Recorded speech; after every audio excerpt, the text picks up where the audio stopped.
Hello, everybody. What's up, guys? It's Reed and Tori here doing a Young Pursuit Youth Q&A, and we're facing our window, and the window is open, and our questions are flying everywhere. Yeah, but you know, it's for the light. It's good light. It's honestly going to make us look like we're glowing queens. And Reed has an awesome mustache. I have my iced coffee because I'm basic. I got these too, these little curls. Yeah, his hair, the growth journey is for reals, and it was really the perfect time for you to grow out your hair because God is good. No haircuts. So we're going to dive into our questions because we don't want to take your whole evening. We have narrowed it down to 10, and we are going to do our best to answer them as concise as possible. Obviously, a lot of these questions could be like a message themselves or sit down conversation, something we could talk about for a really long time. So please be kind as we attempt to answer these as best as possible. So I'm going to read off a question, Reed's going to answer it, and then I'm going to answer it. We may not each answer all of them, but we hope that this encourages you. We hope that it feels like you guys are hanging out with us and that these questions just resonate with where you are and the season of life that you're in. So question number 1, I think a question we've all been asking is, how are you staying positive during quarantine? Reed, take it away. You know, we've been going on lots of walks. We've been going around our neighborhood, and no one is more excited about the walks than that girl right there. Than the old, in the background. To zoom in. I know, I tried to zoom and it didn't work. Anyway, we're going on lots of walks. We have been keeping busy. We're painting pretty much every room in our house, which is really fun. Facts. And we have also driven to the ocean many times. Yes. And just sat in our car, and it's been really, really great. We've been doing a bunch of like TikTok hacks and recipes, whipped coffee being one of them. Honestly, spending certain days just with our phones off, because I don't know about you guys, but I feel like screen time has just gone like way up for everybody. So taking time away from screens, away from our phones to just be like present with each other, present with River, present with the Lord so that we can hear him. I just told Reed this morning, I feel like sometimes we need that break so that the Lord doesn't have to compete with anything for our attention. So taking those times to just be present has been really, really huge for us during quarantine. Yeah, that's good. I also have been playing some Call of Duty. That keeps me positive. Ladies, what do we have? What do we have? Number 2.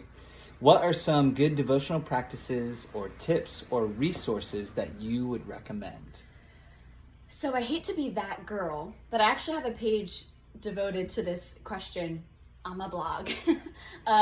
Link in my bio.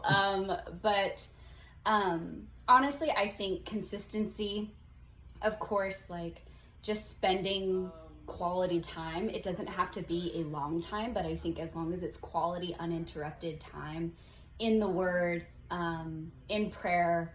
I love spending some time in silence and some time just listening. Journaling has always helped me. Having a reading plan is great. The YouVersion Bible app is dope. There's honestly so many resources out there, and I think the real thing is just about making it a priority every day. Yeah, that's really good. My tips are to do it in the morning. There's not really any better time than starting your day with God's Word. Yeah. And my favorite devotional that I'm doing actually right now, it's called the M. Shane Bible in a Year Reading Plan. And I'm doing it with my buddy Brandon. And basically you read the entire Bible in a year. You do certain books of the Bible more than once throughout the year. That's awesome. But you do the Old Testament once and the New Testament twice, plus Psalms and Proverbs. And it is so amazing. So our recommendation is just get in the Word every day. Yeah. Whether it's a long time or a short amount of time, just make some time for God. And ladies, the app that I'm using for my reading right now, it's called First 5, and it's from Proverbs 31 Ministries, and it's really awesome. I'm reading through 1st and 2nd Thessalonians. That's a hard word to say.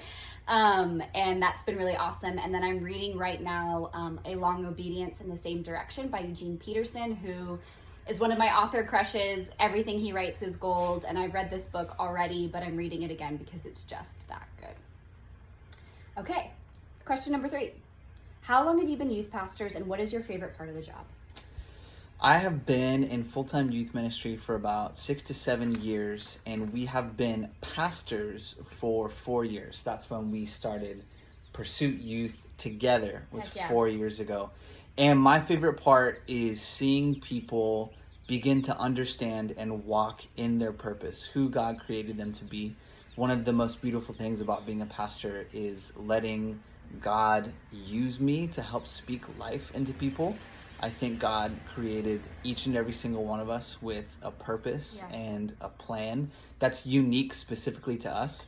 And sometimes it's just hard to understand what that is, and you need someone to help point you in that direction. And so I love being that person. It's not me, it's not because of anything that I do, it's all because God is moving and speaking through me, and that's just a beautiful thing.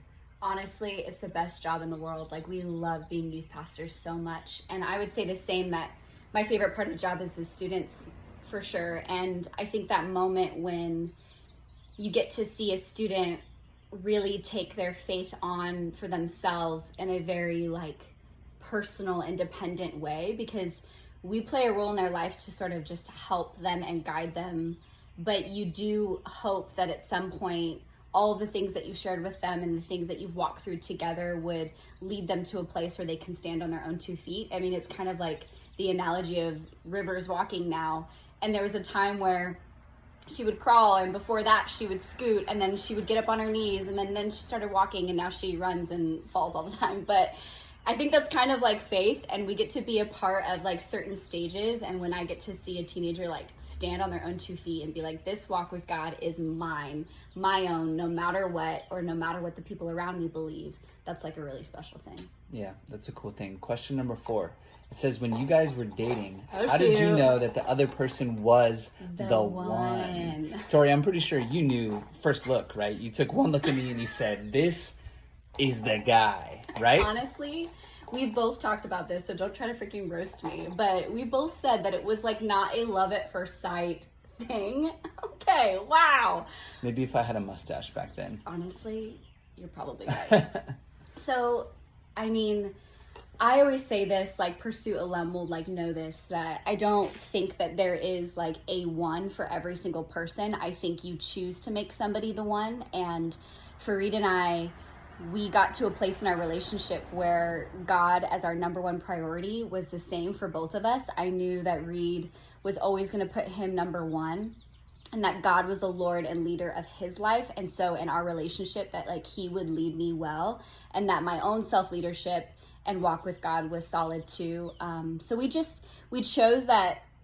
each other, and we chose to make the other person the one, knowing that the other person wasn't going to be perfect, that the journey wasn't going to be perfect, that we were going to make mistakes, and that there is no ideal person, but that we would be willing to journey through all of that together, the ups and downs and our flaws and all of that, because we knew God would be at the center of our relationship. Yeah. Plus, he's hot. Thanks. I think somebody is the one when you decide to make them the one. And so you need to choose wisely. Don't just try to make anybody the one. It's not going to work.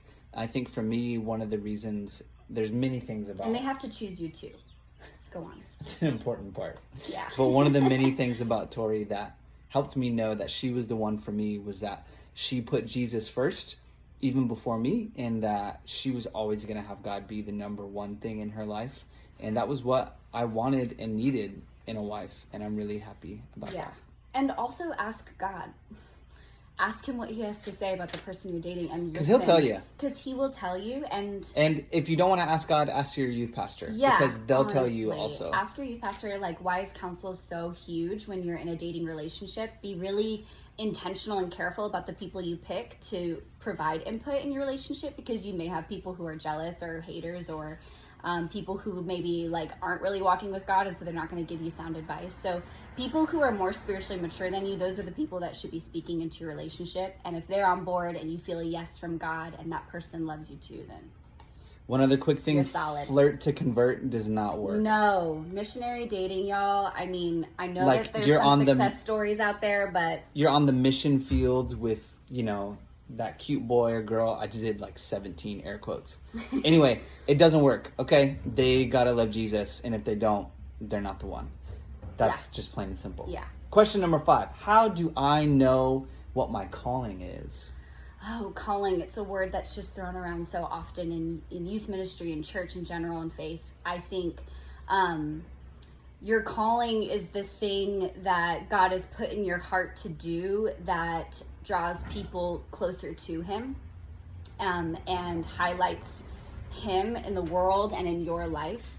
And I think your calling also has to include some element of cost and surrender. I think all of our calling is the same in that we're meant to live lives of cost for Christ, that bring people to him, and that's not always easy. So calling isn't just something that's always fun all the time, but I think it should cost us comfort, and should cause us to really lean into the Lord all the time, and we should be passionate about it, and it's okay if it's fun too. Yeah. Here's my short, quick answer, because again, this could be, like an 8-part sermon series. Your calling Facts. is doing what you love to do for the glory of God. So what do you love to do? What makes you come alive? If you could do anything and money wasn't an issue, what would that be?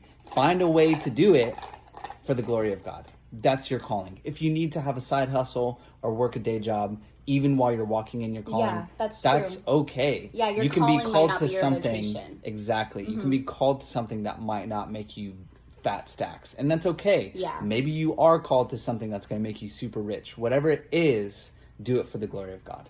That's good. Okay, what are your tips for a solid prayer life? My tips for a solid prayer life: be specific, make lists, and if you're going to tell somebody, if you tell them, hey, I'm praying for you, actually pray for them. Yeah. But I think my number one tip for a healthy prayer life is to listen more than you speak. Yeah. You can present all of your requests to God. The Bible tells us to do that, to do it with faith, but make sure you are letting God speak to you as well. When you carve out that time to pray, give all of those things up to the Lord and say, okay, Lord, how do you want to speak to me now? What do you have to say about that? Because he will speak, and usually it's like a whisper that you hear in your spirit that you just know that it's God speaking. Yeah. So don't be afraid to let him speak to you. Don't be afraid to listen. I actually encourage you, listen a lot in your prayer life.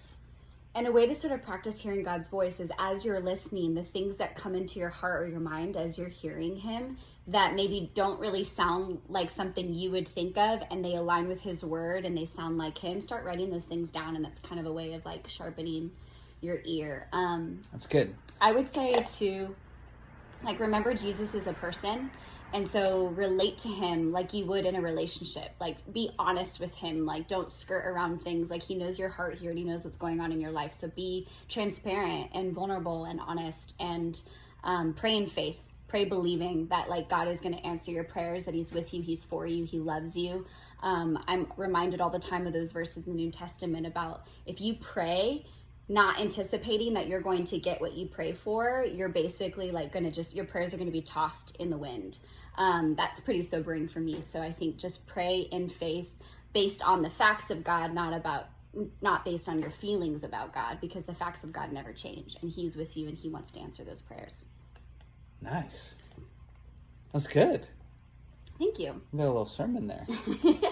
Next question. I'm moving for college and will be looking for a new church. How will I know that I found the right one? Oh, church shopping can be hard. It's Yeah. honestly the worst.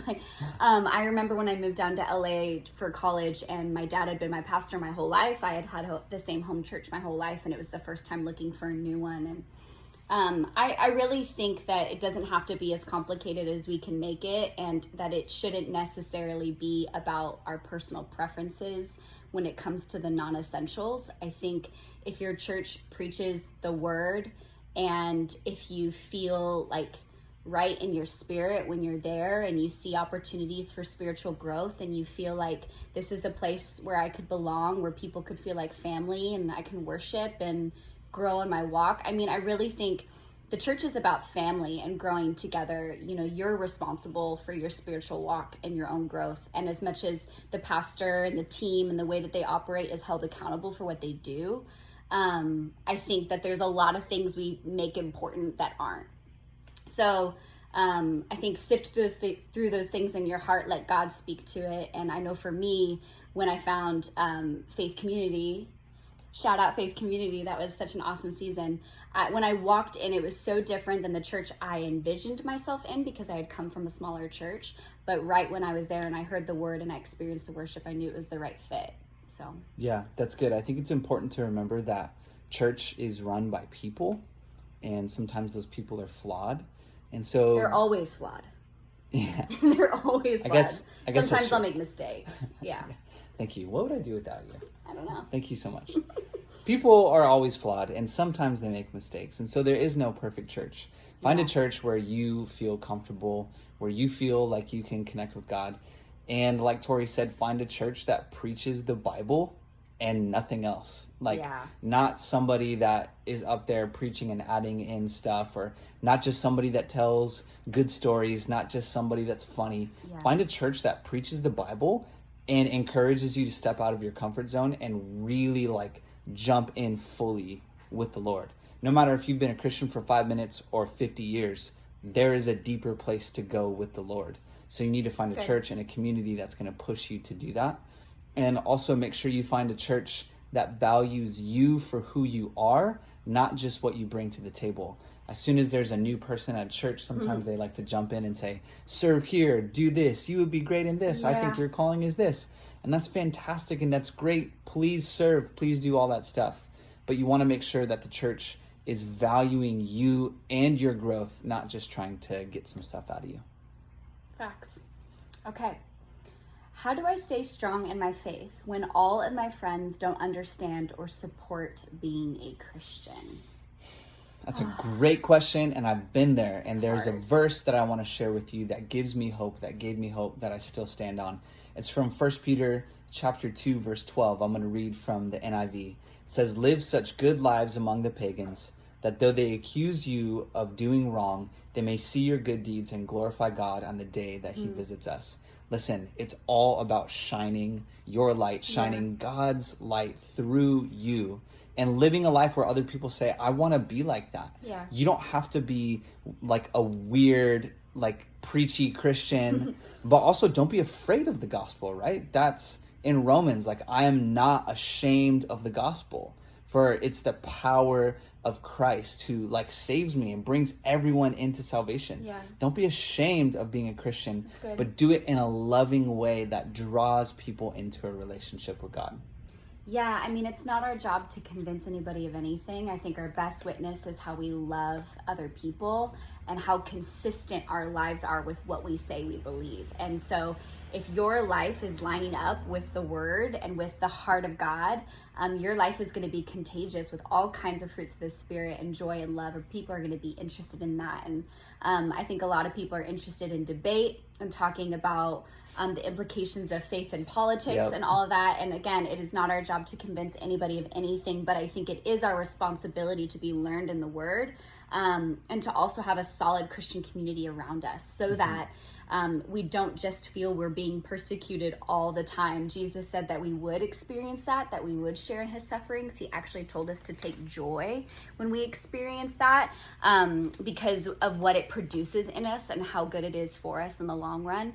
But you do need a solid Christian community. That's why youth group is so crucial, because it's hard to be a Christian in high school. It really is. That's true. And that's why it's nice to have those friends that believe what you believe, so they can back you in prayer. 100%. And you can be reminded of the long run, and like that you're in this for the long run, and that it can be hard. But nobody said this was going to be easy, but it's so worth it. That's right. That's good. Next question, it says, what do you miss most about church? Oh my gosh, I miss being with our church so much. I mean, church online has been dope. It's been awesome. I hope you guys have been able to watch some of our services, or if you don't go to our church, that you've been staying connected to yours. But I miss the people so much. I miss sitting, we do church at tables. I miss sitting across these people and hearing from their hearts, and I miss hugging people and hearing other people worship. Like, it's just been a lot of me and Reed listening to each other worship in our living room. You And have like, to turn up the volume really we loud. don't sound that great. Yeah. You know what I mean? But Well, you do. I'm not that great. but just being in the same room, lifting up the name of Jesus and growing together and hearing how the message is impacting each other, there's just nothing like it. Yeah. I mean, same for me. I miss the people. And the snacks. Yeah, the coffee is great too. Shouts to the food crew.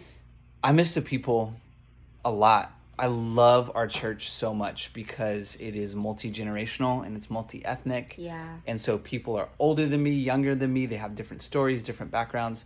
And that makes me such a better person, being around people that are different than me.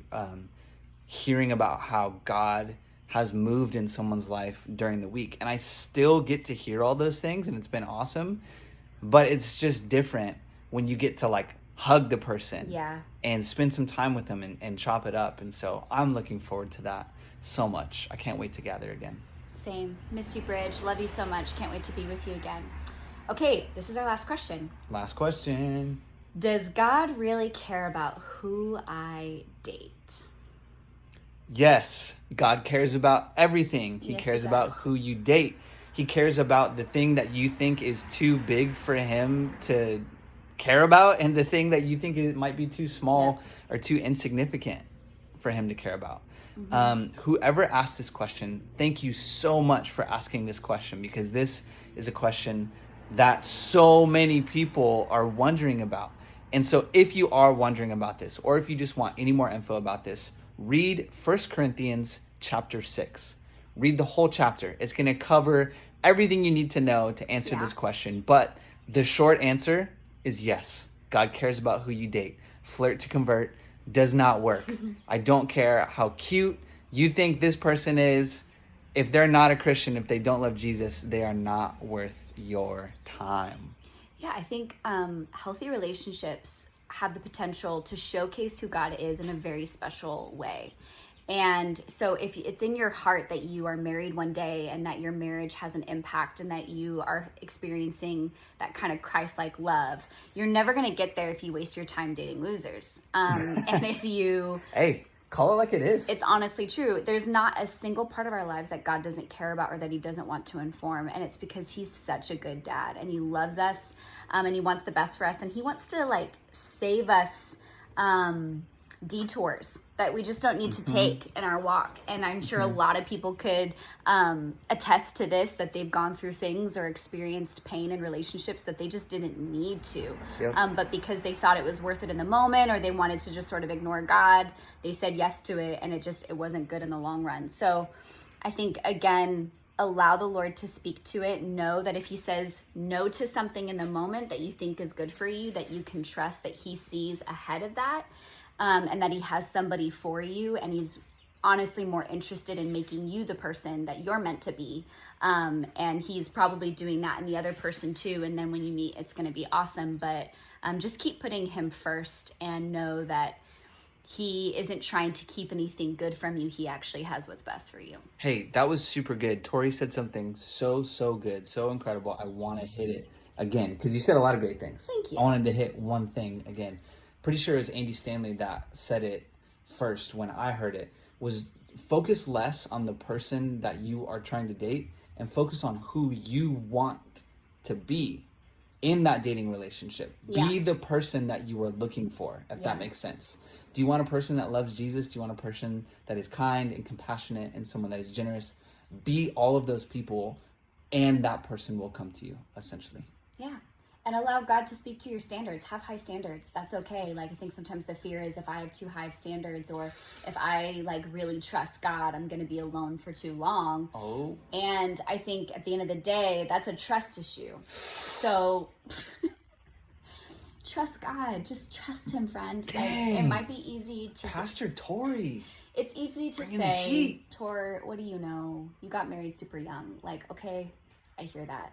But I didn't do like any magic thing to be where I am. I think we just have to trust the word, trust God. Boom. He's going to bring that right person along. He's going to That's right. turn you into who you're meant to be, because he has an amazing purpose for your life that goes even beyond your relationships. So, wow. Yeah. That's good. We could sit here and talk with you guys for so long. We love you. We miss you so stinking much. We hope that you're doing well, that you're taking care of yourselves, that you're reading your Bibles. We can't wait to be together with you again on Fridays. Thank you for submitting your questions. If you guys want us to do this again and answer more questions, comment down below, or like this video, or DM us, or text us, or whatever. And make sure you visit our merch store online at Wait, we don't have merch yet, huh? What are you talking about? Okay. We're not really vloggers yet. We're finna be. Again, Pursuit Youth, we love you guys. We miss you guys. Bridge family, we love you. We miss you.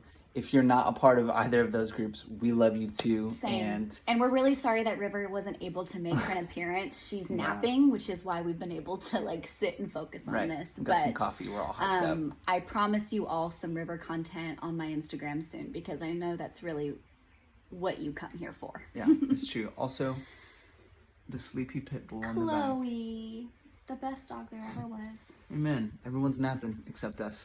We love you guys. Have a great night. We love you so much. We'll see you next time.